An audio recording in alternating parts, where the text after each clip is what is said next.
noches, bienvenidas, bienvenidos. Esto es Gente Ve Opiniones y como siempre me encanta empezar la semana con la presencia de una mujer.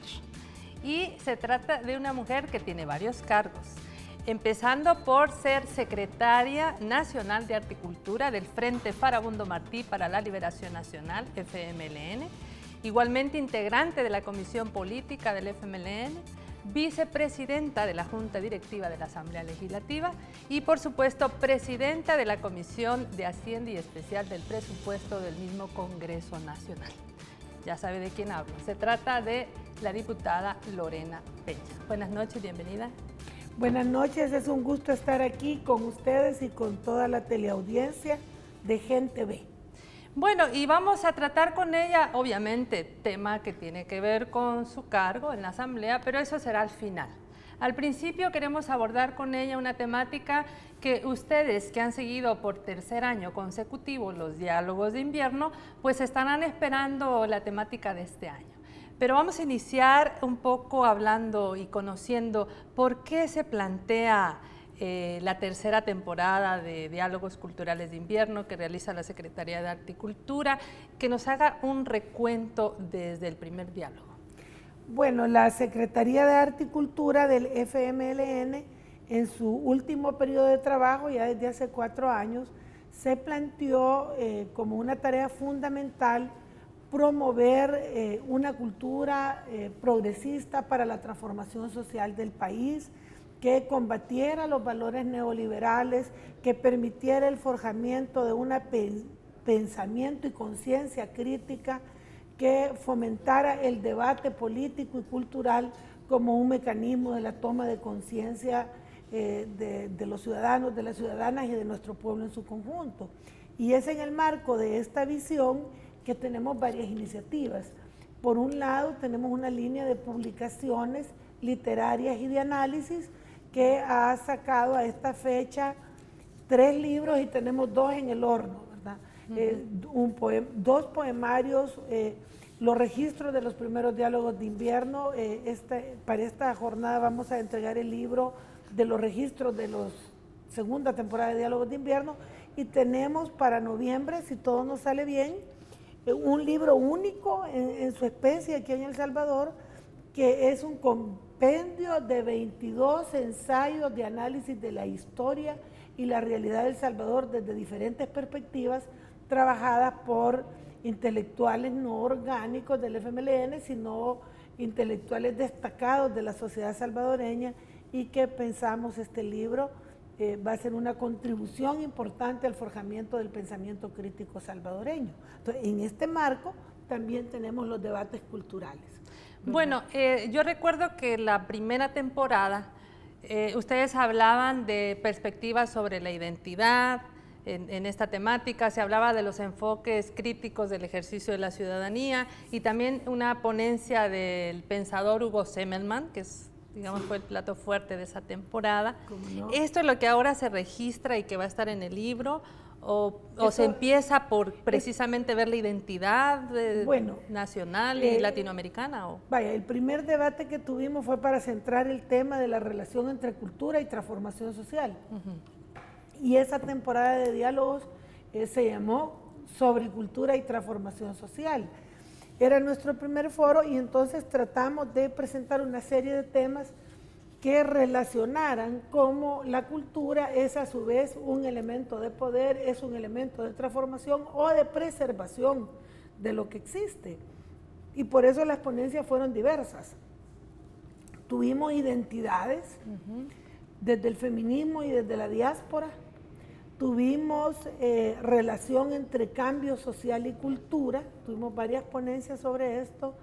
Tuvimos ponencias sobre la ciudadanía y la cultura, muy importantes, y finalmente tuvimos la ponencia del profesor Hugo Semmelmann, que falleció recientemente, un gran pensador latinoamericano, que nos hizo un planteamiento de la cultura, de los movimientos sociales y su incidencia en las revoluciones en América Latina. Entonces fue muy interesante esa primera jornada. La segunda jornada se dio el año pasado en el contexto del debate de los proyectos de país que estaban siendo planteados a la luz de las elecciones presidenciales. Por lo que nosotros centramos el debate, ¿verdad?, del año pasado en el planteamiento de una política cultural para el buen vivir. El buen vivir. El buen vivir, así es. Porque en el centro de la propuesta del FMLN y del profesor Salvador Sánchez Serén está un programa de gobierno, una filosofía y una proyección de trabajar porque en El Salvador se dé una sociedad donde exista un buen vivir para todos y todas, en armonía entre el Estado y el mercado, la sociedad y la naturaleza, y como él dijo en su discurso inaugural, libre, sin miedo y con justicia como condición básica para poder desarrollarnos. Son libre, sin miedo y con justicia. Eso lo he tomado, no estaba antes de su discurso inaugural, pero es muy importante. Y además dijo que esa era la base de la reconciliación, construir una sociedad libre, sin miedo y sin justicia.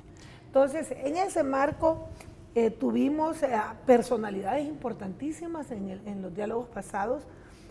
Tuvimos a Teresa Inchaustegui, una destacada feminista mexicana, que compartió con Roberto Turcios y con Breni Cuenca sobre el autoritarismo en América Latina y la cultura del autoritarismo como contrapuesta a la cultura del buen vivir.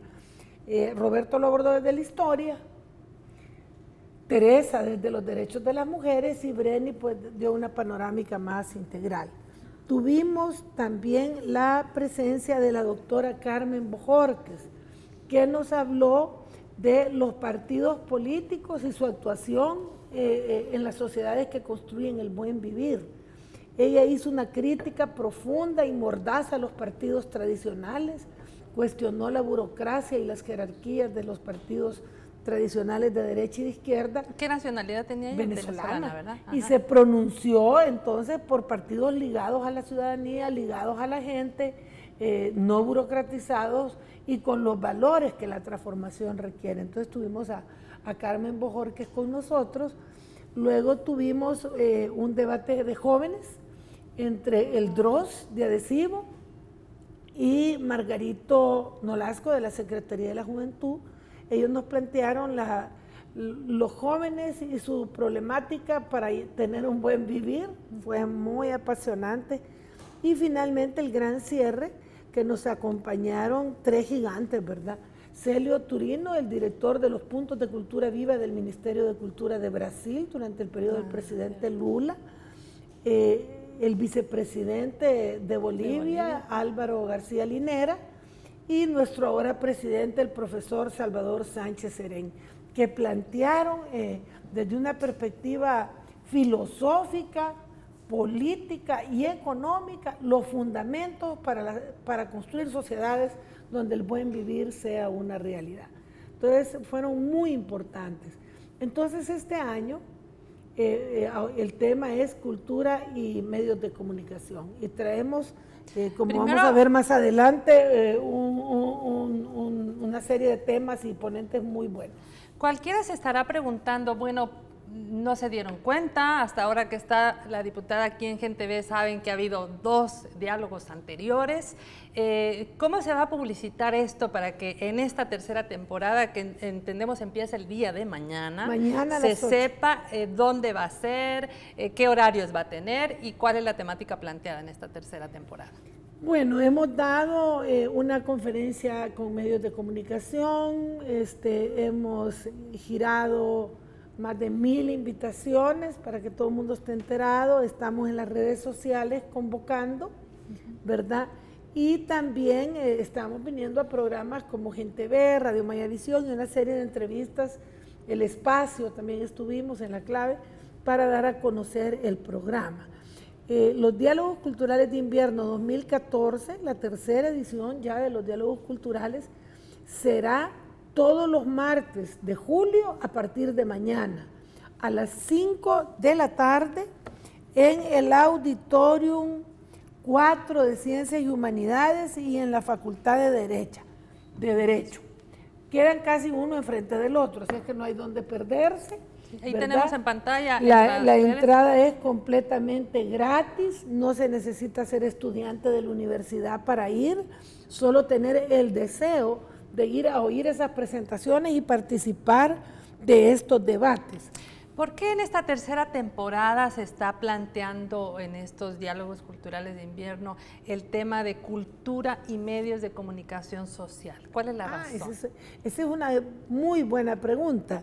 Mira, nosotros partimos de que una transformación del país económica y social requiere una transformación cultural profunda. Y somos de la idea de que una sociedad nueva requiere valores nuevos y una cultura diferente. Creemos que no es posible pensar que El Salvador va a cambiar y se va a volver un país próspero y justo mientras prevalezcan los valores y los ideales neoliberales que nos han sido inculcados por todas las vías, pero fundamentalmente por los medios de comunicación masivos nacionales e internacionales.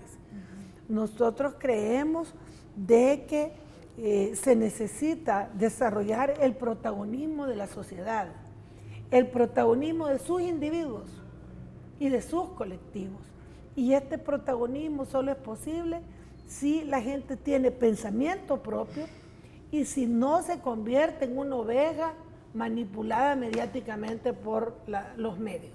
Entonces no podemos encarar la problemática del cambio social sin proponer una lectura crítica de lo que nos ofrecen los medios de comunicación y sin proponer una manera alternativa de expresarnos también en los medios de comunicación. Entonces para nosotros es como un interés de vacunarnos para que la gente esté presta a dilucidar más allá de lo aparente cuáles son los mensajes que vienen en las propuestas de los diferentes medios.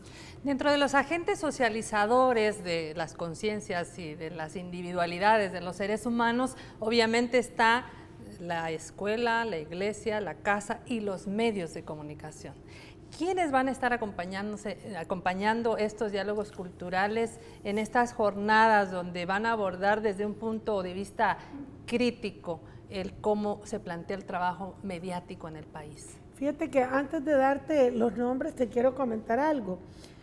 Una vez llegó la licenciada Cecilia Gallardo Decano a discutir algunos elementos de la ley de educación del país y ella nos informaba que tenían estudios de que hoy los niños y las niñas, del total de información que tienen, el 80% lo reciben de los medios de comunicación, un 5% de la escuela y un 15% de su familia.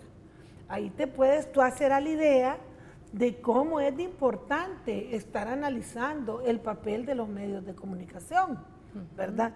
Y lo discutíamos esa vez, ya recuerdo por qué, porque había un debate de si daban educación sexual en las escuelas. Y ella decía, pero si pasan viendo pornografía todo el día sin orientación, porque los padres andan estudiando. Y cuando uno quiere regular los horarios de los canales, apelan a la libertad de expresión, decía ella.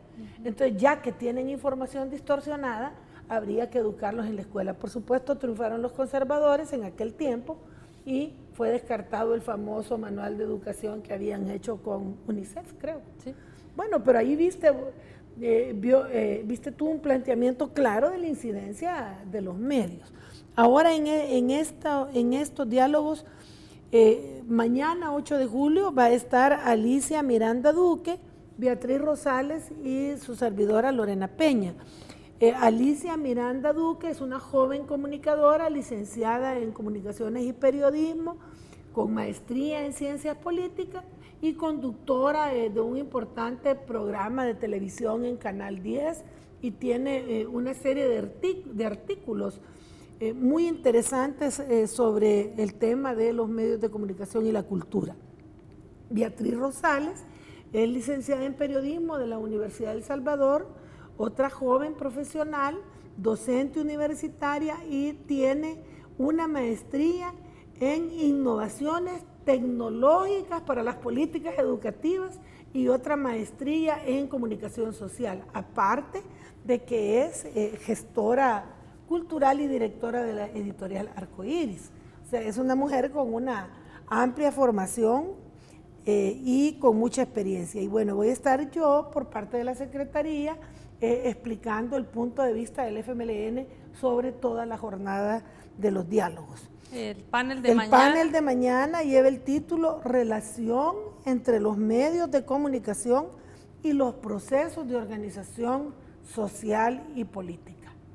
Luego, no sé si tienes algún comentario antes de pasar. Me tengo que ir a la primera pausa, me avisan en producción que va a ser un poquito más corto este espacio porque vamos a hablar al final un poco más de la reforma tributaria. Pero vamos a concluir todo el programa. Claro. Okay. Al siguiente vamos a ver cuáles son los aportes de los diálogos culturales de invierno y las siguientes jornadas. Empieza el día de mañana y van a ser todos los martes del mes de julio. Así que ya regresamos y no nos cambie, usted está en sintonía de Gente de Opiniones.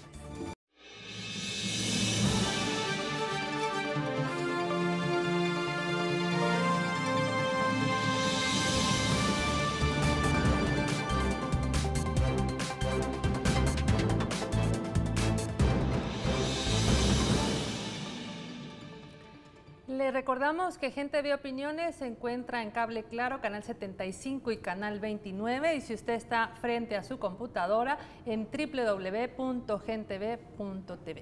Conversamos con Lorena Peña, ella es la secretaria de Arte y Cultura del FMLN, de la Secretaría de Arte y Cultura del Frente, y nos está contando sobre quiénes van a participar cada martes durante el mes de julio en los diálogos culturales de invierno. Nos habíamos quedado en el 8, ya lo pasamos, y quiénes va a estar el 15 de julio. El 15 de julio, siempre a las 5 de la tarde, pero en la Facultad de Derecho vamos a tener a Luis Alvarenga, filósofo salvadoreño, Francesca Gargallo, feminista y literata mexicana, y a Ignacio Ramonet, periodista franco-español, que es el director de Le Monde Diplomatique, un periódico importantísimo para analizar las realidades del mundo en este tiempo. El tema que van a desarrollar, pónganle atención, se llama Opinión Pública, Hegemonía y Construcción de Estereotipos. Es muy, muy sugerente. Luego tenemos el 22 de julio, tenemos a la antropóloga Amparo Marroquín Parducci, salvadoreña, y a Omar Rincón, destacado periodista e historiador colombiano que ha trabajado mucho el tema de por qué es el relato como es. Él ha analizado mucho toda la necrología de las noticias de seguridad y por qué se dan, pero asimismo ¿Y a quién le conviene tanta muerte? Exacto, y asimismo ha discutido mucho sobre el rol de los periodistas. Tiene un escrito muy sugerente, él como periodista, que se llama ¿Por qué nos odian tanto? Bueno, y para cerrar, el 29 de julio, siempre a las 5 de la tarde, en Derecho tenemos a Francisco Valencia, de todos conocido, el director de Colatino, tenemos a Carlos Molina, de la UCA, y a la periodista Hindú Anderi, de Venezuela, que es miembro del Foro de Periodismo Ciudadano de América Latina, ¿verdad? Entonces, si ustedes ven, hemos hecho un esfuerzo para ofrecer a toda la audiencia buenas participaciones. El miércoles 9 de julio, en la Facultad Multidisciplinaria de San Vicente, este miércoles a las 8:30 estará Beatriz Rosales junto a Wilfredo Cepeda exponiendo la misma temática para los jóvenes universitarios de San Vicente. Y les iremos contando cada semana en qué departamento vamos a estar también. Bueno, interesante. Ignacio Ramonet, pues es una figura que por lo menos yo no tengo recuerdo que haya estado aquí antes hablando un tema de opinión pública y todos los escritos que él tiene. Igualmente Francesca Gargallo, italiana mexicana, ella es también de doble nacionalidad, y bueno, Luis Alvarenga, el filósofo. Es interesante, es importante que se asista porque hablemos un poco del aporte académico y político que ofrecen estos espacios de diálogos de invierno, Lorena. Sí, a mí me parece de que en esta ocasión no solo es un aporte político en el sentido de que encaramos aspectos que tienen que ver con la construcción del poder, con la construcción de la identidad salvadoreña, sino que también por la calidad de los ponentes, la calidad académica, también son muy interesantes para todos los que estudian temas como filosofía, ciencias políticas y comunicaciones. Solo, por ejemplo, hablábamos de Luis Alvarenga, que es el director del programa de doctorado y maestría en filosofía de la UCA. O sea, es docente y es a su vez doctor en filosofía iberoamericana. O sea, también los salvadoreños que están participando son de mucho nivel.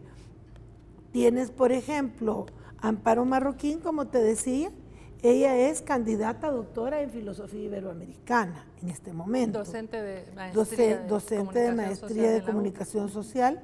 Omar Rincón, ¿verdad? Es investigador y profesor de comunicaciones y periodismo de la Universidad de los Andes. Es maestro en educación, maestro en arte, estudió dirección de cine, es candidato a doctor en ciencias humanas y sociales y es el director del Centro de Estudios en Periodismo y de la maestría en periodismo de la Universidad de los Andes. Es decir, todos cuando revisamos, aquí tenemos a Carlos Molina, que hablé poco de él, es licenciado en filosofía, es doctor en filosofía iberoamericana, ¿verdad? Ha trabajado no solo los temas de comunicaciones y filosofía, sino que ha tratado sobre ética profesional, ¿verdad? Y ha sido el editor de los escritos filosóficos del padre Ignacio Ellacuría. O sea, toda la gente, como ves, tiene muy buen nivel y por eso yo digo, espero que los aprovechemos al máximo. Después vamos a entregar el otro año los libros de esta jornada. A eso iba a preguntar. Sí, en uno de los 4 diálogos vamos a entregar los libros de los diálogos del año pasado. No digo en cuál para que vayan a todos. ¿Este libro va a costar algo? No, la entrada es y el libro es totalmente gratuito, pero hay que llegar. ¿Y se van a entregar los del invierno 2 o también invierno 1? Invierno 2. De invierno 1 está prácticamente agotado, solo tenemos las copias propias de la reserva de nuestra secretaría. Así que si alguien se anima a editar, vamos a ver si alguien se anima a editar los primeros diálogos de invierno. Importante entonces este aporte. Tengo una duda. Ustedes han invitado a todos los periodistas, hombres y mujeres de los medios comerciales y de los medios estatales. Sí, hemos invitado a todo el mundo. Hemos invitado a los medios estatales, a los medios comerciales, pero sobre todo estamos invitando al pueblo, porque nosotros partimos de que es el pueblo el sujeto de su destino y el que tiene que aprender a lidiar con toda la contaminación informática y navegar ahí en medio de todo para descubrir dónde está lo importante, dónde lo secundario, dónde está lo falso, dónde lo verdadero, de acuerdo a su posición. ¿De qué manera estos diálogos culturales que están precisamente abordando el tema de los medios de comunicación, de la opinión pública, pueden contribuir ya, según ustedes han estado ya el primero y segundo diálogo, a consolidar una democracia? ¿Podemos estar aportando insumos para esta construcción? Claro que sí, porque para empezar, la democracia no puede existir sin debate. Cada espacio de debate popular que se abre es muy importante, como importantes son los espacios de debate mediáticos, ¿verdad? Entonces, toda la contribución a abrir espacios de debate ya es una contribución a la democracia. Por otra parte, el derecho a la verdad, el derecho a la información pertinente, oportuna, se defiende con este tipo de debates. Y además se logra el equilibrio justo entre libertad de expresión y crítica, porque debe haber tanta libertad de expresión como libertad de crítica. Y eso es muy interesante a la hora de que la ciudadanía tenga una gama de opciones para analizar y no solo un discurso uniforme a conveniencia de los sectores de los poderes fácticos. Generalmente cuando un periodista o periodista cubre cualquier fuente gubernamental, institucional, etcétera, de pronto tiene su pensamiento propio y viene el editor y le dice, no, esta nota va así y no de tal manera. ¿De qué manera entonces hay una identidad también periodística que permita el ejercicio de la profesión, así como hablamos de en libertad y también en opinión crítica. Esto se va a analizar seguramente. Es uno de los... Y va a haber uno de los temas que ahí lo van a aportar. Es uno de los grandes temas, sobre todo de Omar Rincón. Él ha llegado a la conclusión de que entre un periodismo militante y un periodismo DJ, le llama él, se queda con el DJ, dice, porque es el que interpreta a la gente y está buscando lo que la gente busca. En el caso de las músicas, pero también de las noticias. Eso va a dar mucho que hablar. Yo no estoy muy convencida de eso. Yo más creo de que la concentración de la riqueza también impacta en la concentración del poder de comunicación. Y que por eso en nuestro país está pero tan concentrado el poder de los medios de comunicación que hay muy poco espacio para la diversidad de opiniones, hay muy poco espacio para construir pensamiento propio. Yo creo que toda la lucha que tiene ARPAS, por ejemplo, y otros medios de comunicación, y esta lucha que ustedes también tienen ahora, es parte de la posibilidad de tener un periodismo que responda a una diversidad de intereses, porque el periodismo es político, quieran o no quieran, es político y expresa una diversidad de opiniones. Pero ahora yo te voy a dar un dato de cómo estamos. Dame un minuto que aquí tengo esto en la computadora. Que tiene también que ver en cómo el periodista y la periodista de entrada se autocensuran para el trabajo del tema. Te voy a contar algo. ¿De qué manera aquí, es también la De autocensura? acuerdo a Naciones Unidas, 2 periódicos conservadores, que son la Prensa Gráfica y el Diario de Hoy, concentran juntos el 87% del mercado de los periódicos. 87. Y el resto, que son El Mundo y Colatino, se reservan el 13%. En televisión, la Telecorporación Salvadoreña acapara el 90% de la audiencia nacional. Y en la radio, por lo menos en ASDER, está más de 1/3 de la totalidad de radios del país. Entonces, claro, con esta concentración de la riqueza que se expresa en la concentración de los medios de comunicación, es bien difícil tener un periodismo libre. Pero por el otro lado, están surgiendo otros espacios producto de la transformación política y cultural que está viviendo El Salvador. Y yo de eso creo que debemos reflexionar a fondo y montarnos en esa ola y profundizarla. Gente B es un símbolo, es un signo de los tiempos, de que pueden haber otro tipo de medios de comunicación. Las redes sociales son un espacio de disputa. Sí. Aunque Snowden nos aclaró que está súper controlado el espacio, allí también hay disputa. Y tenemos, ¿verdad?, los ciudadanos con derecho, pero que en el fondo están mediatizados y carenciados de todo derecho, pero que tienen la posibilidad de decir si les duele la cabeza en Facebook, hasta los ciudadanos y ciudadanas y los movimientos que están utilizando estas nuevas herramientas para destapar una realidad que ha estado soterrada. Entonces es bien interesante, es una época de muchos cambios que estamos viviendo en este momento. Bueno, esta es una invitación para que usted no, por ninguna razón, se pierda los diálogos de invierno, y si acaso no fue y alguien le grabó, pues que después le reproduzca la grabación, que lo mejor sería que fuera, porque además va a haber un libro de los diálogos anteriores. En uno de los diálogos, no decimos sí, no decimos cuál, pero va a haber un libro. También en la inauguración y en la clausura tenemos también unos eventos artísticos interesantes.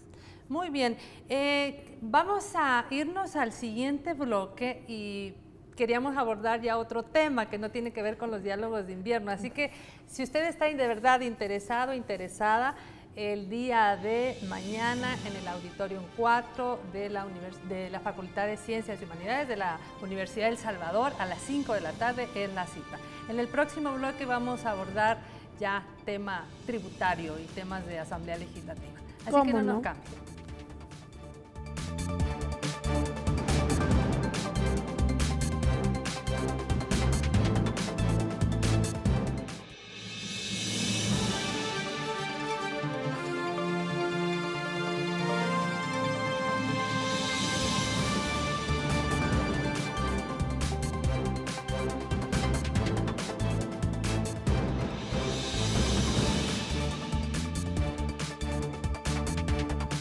Bueno, con nuestra invitada hemos hablado los primeros bloques sobre los diálogos culturales de invierno, pero ella es la presidenta de la Comisión de Hacienda y Especial del Presupuesto de la Asamblea Legislativa y por tanto no podemos dejar que se vaya sin que nos ponga al día sobre el tema que ha presentado desde el mes de mayo. Bueno, el gobierno presentó a la Asamblea Legislativa, como ustedes saben, un proyecto de reforma tributaria.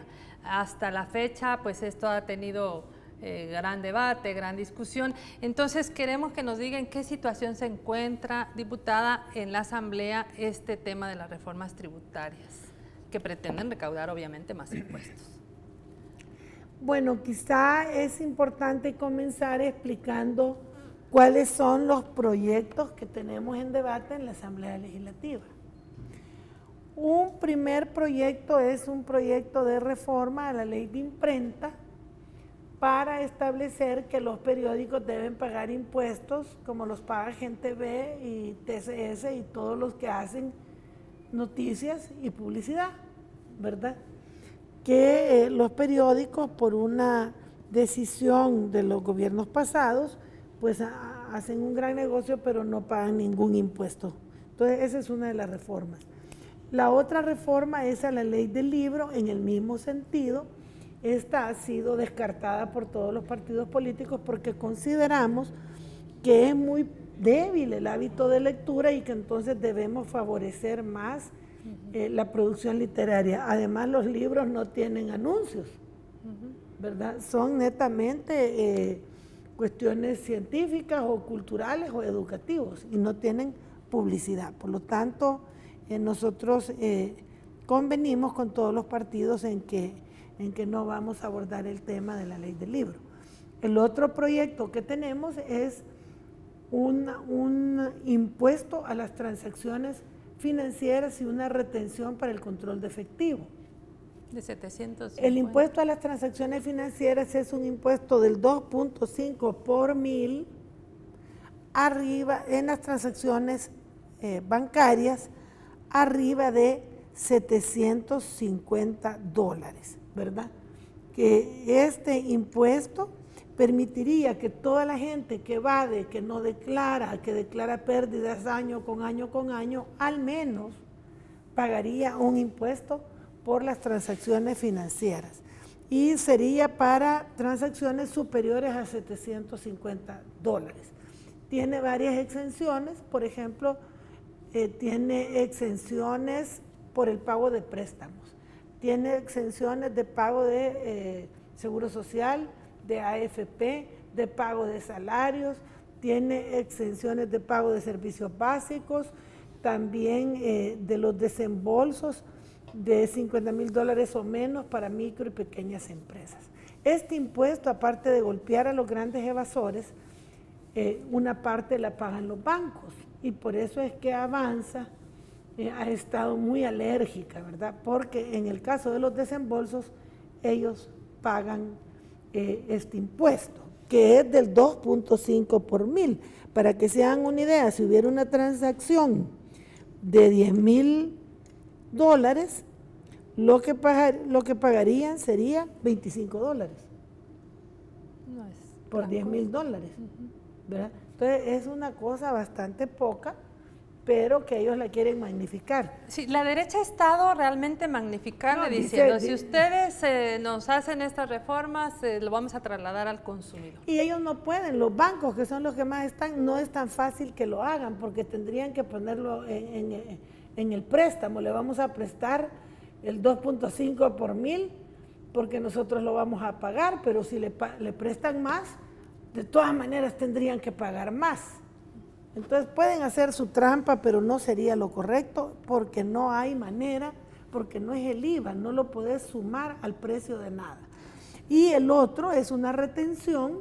La retención no es un impuesto, sino que es un pago a cuenta que se realiza por transacciones superiores a $5,000 mensuales, siempre del 2.5 por mil, y que tú podrías, con ese recibo que te darían mes a mes, los bancos, acreditar pago de IVA, acreditar pago de renta o cualquier impuesto que tengas que pagar. El otro proyecto es el impuesto a los bienes inmuebles suntuarios. Aquellos mayores de 350. El 1% a los inmuebles habitacionales que superan por separado o acumulados $350,000. Entonces, lo que se pasa de 350,000 pagaría el 1%. Y en el caso de los inmuebles suntuarios, el 1% del precio. Sobre esto nosotros hemos discutido bastante en el sentido de que va a ser necesario ponerle un piso exento a los bienes suntuarios, porque hay una serie de bienes que, si bien son suntuarios, le cuestan mucho trabajo a los sectores medios llegar a obtenerlos, no son las grandes mansiones y podrían golpearse severamente si se le pone un impuesto. Entonces ahí vamos a dejar, estamos discutiendo dejar un piso exento. El otro proyecto son 4, los principales. El otro proyecto es la reforma al Código Tributario. Ahí un tema que ha generado roncha es que nosotros queremos que sea pública la información tributaria. Es decir, que el derecho al acceso a la información sea de todos. Así como quieren los correos electrónicos de los diputados, porque no pueden ser públicos los evasores que le deben al fisco. Fíjense bien, cuando ustedes le deben al banco o la tarjeta de crédito, aunque sea por error, aunque ustedes apelen, están en la DICOM. Sí. Y si quieren sacar un préstamo, no se los dan porque la DICOM los saca diciendo que ustedes son deudores. Y si por último el banco se aburre y decide que los quiere presionar, publica las grandes listas, aunque ustedes hayan apelado. Ahora dicen los grandes evasores que no hay que dar a conocer en público lo que tiene apelación cuando se trata de los impuestos. Y que no son 5 pesos. No son 5 pesos, son, según el embajador Berkel, eran $1,000 millones en aquel tiempo. Y déjenme decirle a ustedes, una deuda privada la ventilan y los impuestos son fondos públicos que deben ser debidamente ventilados. Y ustedes pueden decir, ¿y yo qué me saco con eso? Ah, bueno, que cuando usted sepa qué empresa paga impuestos y cuál no, usted mismo se va a encargar de ir a comprar a las que pagan impuestos y no a la que se robe el IVA y la renta. Seguramente la población está atenta a estas discusiones, a estas contraposiciones entre los sectores de derecha, el FMLN que está haciendo la propuesta en la Asamblea Legislativa, pero ¿en qué favorecería a la economía popular, al pueblo, el hecho de que haya este tipo de reformas tributarias? Bueno, es que el gobierno del profesor Salvador Sánchez Serén se ha planteado una política fiscal con 2 objetivos, 3 digamos. 1, mantener y ampliar los programas sociales como son el paquete escolar, la reforma en salud, el vaso de leche, el programa de agricultura familiar y otros.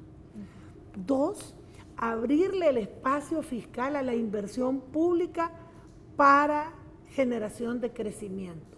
Por ejemplo, carreteras, por ejemplo, innovación, ciencia y tecnología, por ejemplo, líneas de crédito para micro, pequeñas, medianas y hasta grandes empresas, por ejemplo, a socios público-privados. Todo eso requiere dinero. Entonces hay que abrir un espacio fiscal para poder invertir en eso. Y tercero, dar un ambiente de sostenibilidad en el mediano y largo plazo de las finanzas públicas, porque si las finanzas públicas están más estables, eso contribuye al crecimiento. Pero subrayamos que nosotros tenemos política fiscal para el crecimiento y para la política social, y no al revés. No tenemos una inversión pública y social para mantener finanzas estables, sino que tenemos finanzas para aportar al crecimiento. Entonces sí, se necesitan recursos. Arena decía, no, el señor Chusí, ¿verdad? Pero que parecía vocero, decía que 1,000 millones se habían recaudado en los 5 años y no, lo vio, él no vio, dice. ¿En qué se Claro, porque él no tiene hijos en las escuelas públicas, pensé yo. Porque solo el paquete escolar, como está hasta ahora, sin bachillerato, cuesta $83 millones por año. En los 5 años, eso fueron $415 millones. Dejémoslo ahí. Dejémoslo ahí. La reforma en salud. Haber creado varios miles de equipos comunitarios de salud, porque fueron varios miles, ¿no? Más todo lo que es la construcción de los hospitales que se había desaparecido el dinero, más lo que es la construcción y equipamiento de maternidad, eso es dinero. Y algún inteligente podrá decir, ah, pero ese es préstamo. Y además ya no se pagan las consultas. Pero los préstamos se pagan. Ajá. Entonces, allí hay otra cantidad de dinero de préstamos que se perdieron, que tenemos que estar pagando ahora, por 2 y en algunos hasta 3 veces.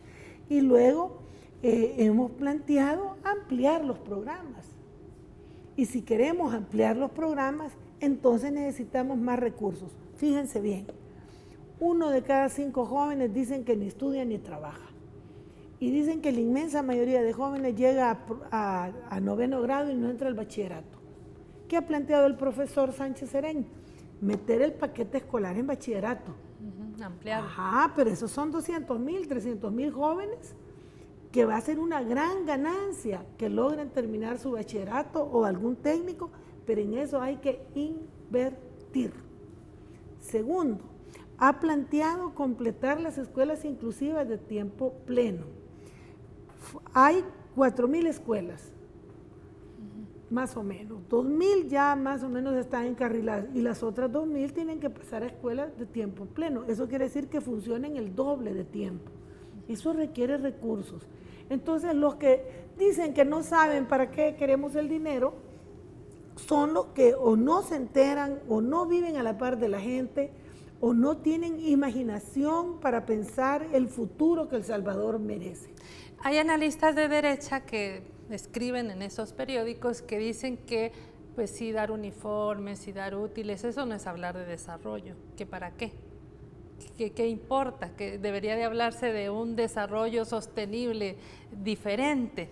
Pero aquí mismo en Gente Ve ha venido también, bueno, Marco Rodríguez en esa oportunidad decía que bueno, ¿de qué país está hablando? Si hasta Uruguay lo hace. Claro, y lo hace Europa, y lo hace Estados Unidos.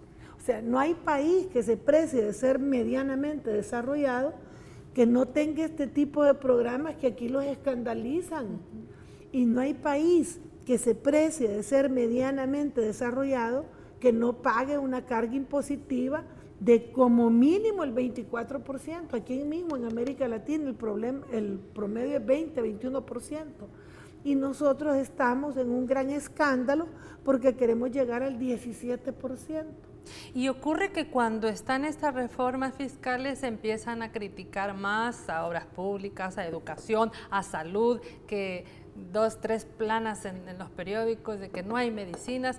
Pues que hay que pagar impuestos. Ajá, y que no se ha hecho nada con los impuestos. Claro, pero esa es una mentalidad retrógrada, una mentalidad neoliberal, ¿verdad? Que parten de que todo debería ser privatizado y que el Estado no se debería hacer cargo de nada. Pero si todo fuera privatizado y con fines de lucro, la población no tendría acceso. Estaría así es, sería careciendo de salud, educación. Retrocediendo a la época prehistórica, ¿verdad? Entendemos que se está requiriendo del 17% de recaudación fiscal para, bueno, el gobierno se propone eso, me aclara si no es así, para lograr precisamente ampliar y sostener estos programas sociales. ¿Qué va a pasar si hay una oposición para que esto se logre? Bueno, yo espero de que logremos finalmente aprobar estas reformas, porque creo que la mayoría de diputados y diputadas finalmente van a poner primero los intereses del país y del pueblo salvadoreño antes que sus intereses partidaristas o electorales, ¿verdad? Yo tengo una gran confianza en que vamos a terminar aprobando estos impuestos, ¿verdad?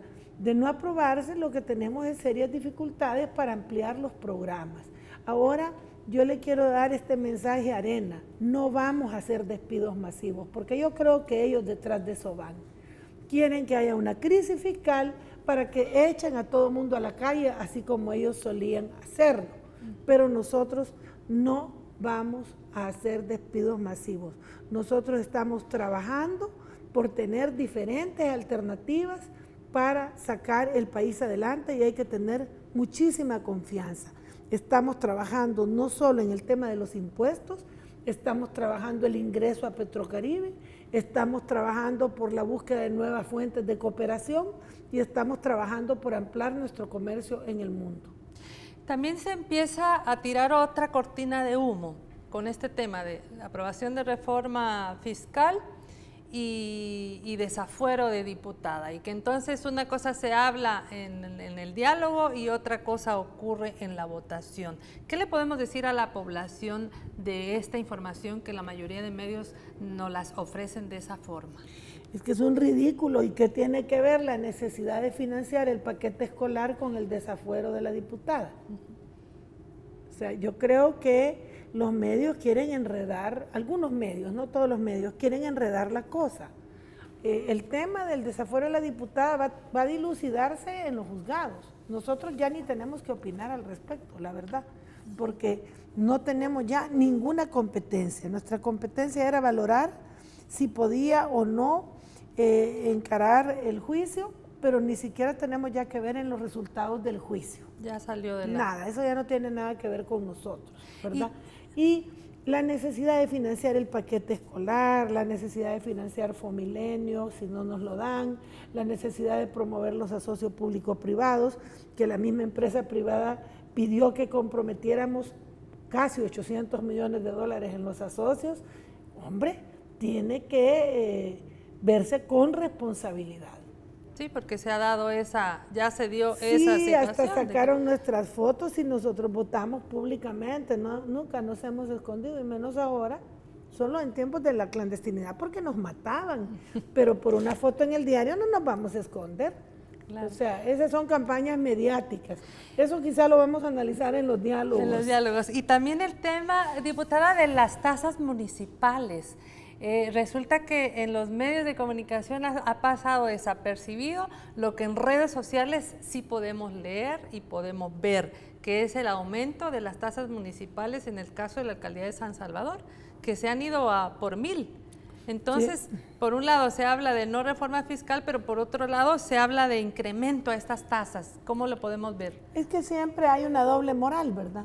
Porque por un lado, donde ellos gobiernan, ahí sí, son implacables con la población y ponen unos impuestos increíbles, como es el caso de San Salvador, que sin decir agua va, ha subido todas las tasas, hay unas hasta en 1000%, ¿verdad?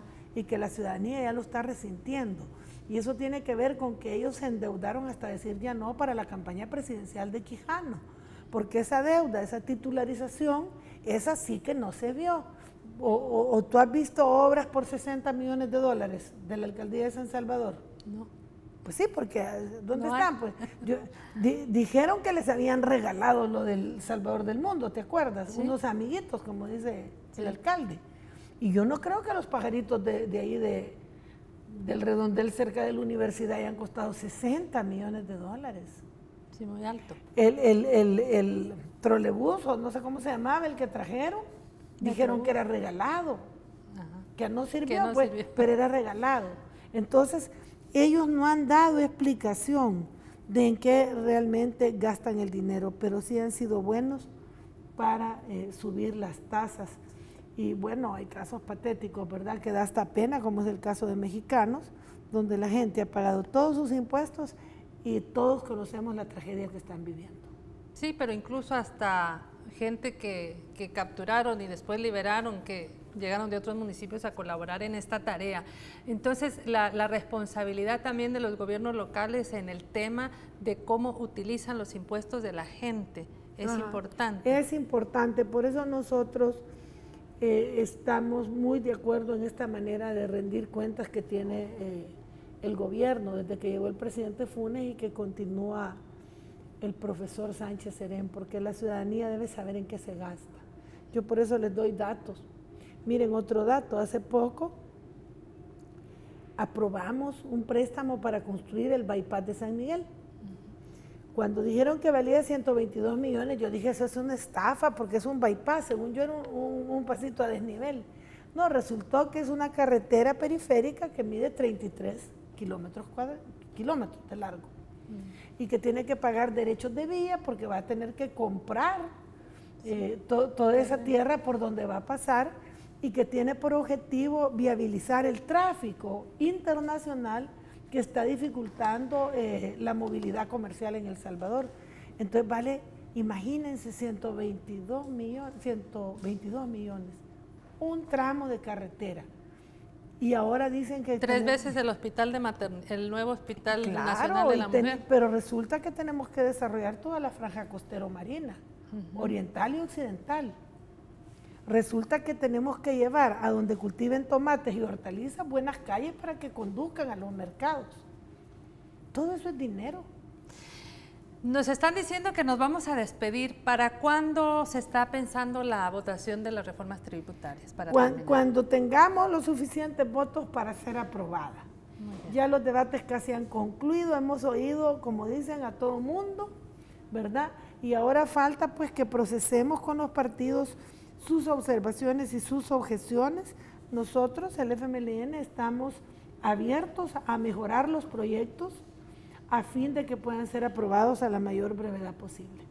Bueno, agradecemos muchísimo la presencia de Lorena Peña como diputada y también como secretaria de la Secretaría de Arte y Cultura del FMLN, y nuevamente les invitamos, ¿verdad? No vayan a perder el día de mañana, 8 de julio, la primera sesión, 5 de la tarde. Así que... Bueno, muchísimas gracias, María Teresa, ha sido un placer para mí, el tiempo se fue volando. Los esperamos mañana, 5 p.m., Auditorio 4 de Ciencias y Humanidades de la Universidad de El Salvador. Bueno, y a usted, amigo, amiga, a continuación vienen las noticias con Alex Nolasco, que estuve de cumpleaños hace poco, Alexito. Así que no nos cambie, vienen noticias aquí en Gente Ve, opiniones siempre al estilo de Gente Ve, así que esto no lo va a ver en ningún otro canal. No nos cambie.